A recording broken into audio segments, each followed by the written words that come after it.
বিদ্যুৎ ছাড়া তো আমাদের এক মুহূর্ত চলে না, তাই না?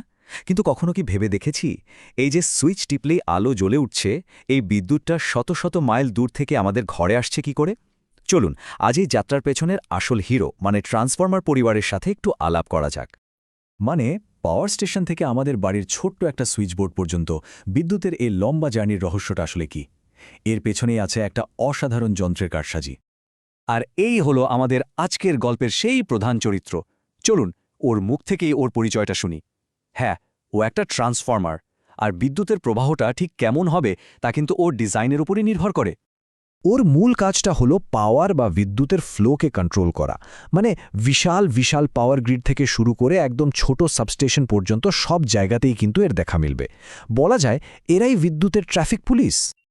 আচ্ছা, তাহলে ট্রান্সফর্মার পরিবারের প্রথম সদস্যের সাথে পরিচিত হওয়া যাক। এদের নাম হলো ভোল্টেজ চেঞ্জার। নাম শুনেই বোঝা যাচ্ছে এদের কাজ হলো ভোল্টেজের লেভেলটা বদলে দেওয়া। তো এই ভোল্টেজ চেঞ্জারদের মধ্যে মূলত দুটো ভাগ আছে। একদিকে আছে স্টেপ আপ ট্রান্সফর্মার। এর কাজ হলো ভোল্টেজকে আপ বা বাড়িয়ে দেওয়া। এটা লাগে যখন অনেক দূরে বিদ্যুৎ পাঠাতে হয়। আর ঠিক তার উল্টোটা হলো স্টেপ ডাউন ট্রান্সফর্মার। এটা হাই ভোল্টেজকে কমিয়ে আমাদের ঘরে ব্যবহারের উপযোগী করে তোলে। মানে আমাদের চার্জার বা অ্যাডাপ্টারের ভেতরে কিন্তু এরাই বসে আছে। তো লম্বা রাস্তা পেরিয়ে বিদ্যুৎ যখন আমাদের পাড়া মহল্লায় এসে পৌঁছায় তখন কি হয়? এখানেই গল্পে এন্ট্রি নেয় পরিবারের আরেকজন খুব গুরুত্বপূর্ণ সদস্য। এর নাম হল ডিস্ট্রিবিউশন ট্রান্সফর্মার।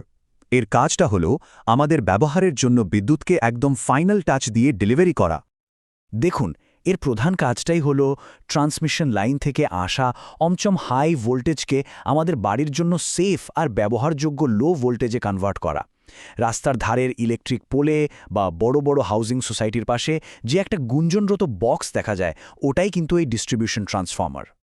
কিন্তু প্রশ্ন হল, এই যে এত রকমের ট্রান্সফর্মার, এরা সবাই আসলে কাজ করে কিভাবে? এদের সবার মধ্যে কমন কি? চলুন সেই গোপন রহস্যটাই এবার জেনে নেওয়া যাক। এই পুরো রহস্যের মূলে রয়েছে একটা জিনিস, যার নাম অল্টারনেটিং ফ্লাক্স।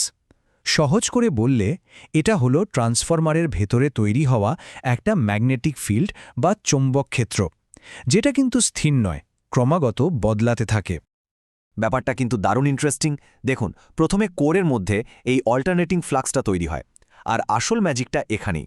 এই ফ্লাক্সটাই কোনো রকম তারের কানেকশন ছাড়াই প্রাইমারি কয়েল থেকে সেকেন্ডারি কয়েলে এনার্জি বা শক্তিটা পাঠিয়ে দেয়। ভাবা যায়? আর সবচেয়ে মজার ব্যাপার কি জানেন? এই একটাই মূলনীতি।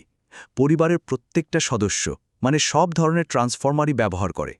এটাই বলা যেতে পারে তাদের সাফল্যের সেই ফ্যামিলি সিক্রেট। চলুন এবার পরিবারের কিছু স্পেশালিস্ট সদস্যের সাথে আলাপ করা যাক। এরা শুধু ভোল্টেজ কন্ট্রোলই করে না, এর বাইরেও কিছু বিশেষ আর খুব গুরুত্বপূর্ণ কাজ করে। প্রথমে আসছে আইসোলেশন ট্রান্সফর্মার। এর নামের মধ্যেই কিন্তু এর কাজের একটা বড় পরিচয় লুকিয়ে আছে। এর সবচেয়ে বড় স্পেশালিটি হল এর প্রাইমারি আর সেকেন্ডারি কয়েলের মধ্যে কোনো ডিরেক্ট ইলেকট্রিক্যাল কানেকশন থাকে না। এটা একটা সেফটি ব্যারিয়ার বা সুরক্ষা স্তর তৈরি করে, যা মারাত্মক ইলেকট্রিক শক থেকে বাঁচায়। ঠিক এই কারণেই একে ল্যাব, রিপেয়ার শপ আর খুব সেন্সিটিভ মেডিকেল ডিভাইসগুলিতে ব্যবহার করা হয়। আর সবশেষে পরিবারের যে সদস্যটি আমাদের বিনোদনের সঙ্গে ওতপ্রোতভাবে জড়িত, সে হল অডিও ট্রান্সফর্মার। এর কাজ কিন্তু সরাসরি পাওয়ার কন্ট্রোল করা নয়, বরং সাউন্ড সিগন্যালকে নিখুঁত রাখা। এর প্রধান কাজ হল ইম্পিডেন্স ম্যাচ করা, যাতে অডিও সিগন্যালটা একদম ক্রিস্টাল ক্লিয়ার থাকে। বড় বড় অ্যাম্প্লিফায়ার আর প্রফেশনাল সাউন্ড সিস্টেমে এর ভূমিকা কিন্তু বিশাল। তাহলে এই হলো আমাদের ট্রান্সফর্মার পরিবার। একদম নীরবে পর্দার আড়ালে থেকে এরা আমাদের জীবনটাকে কত সহজ করে দিয়েছে, তাই না? আচ্ছা, এবার একটু চারপাশে তাকিয়ে ভাবা যাক তো, আমাদের আশেপাশে এমন আর কি কি জিনিস আছে যা এই ট্রান্সফর্মার না থাকলে হয়তো আর চলতোই না।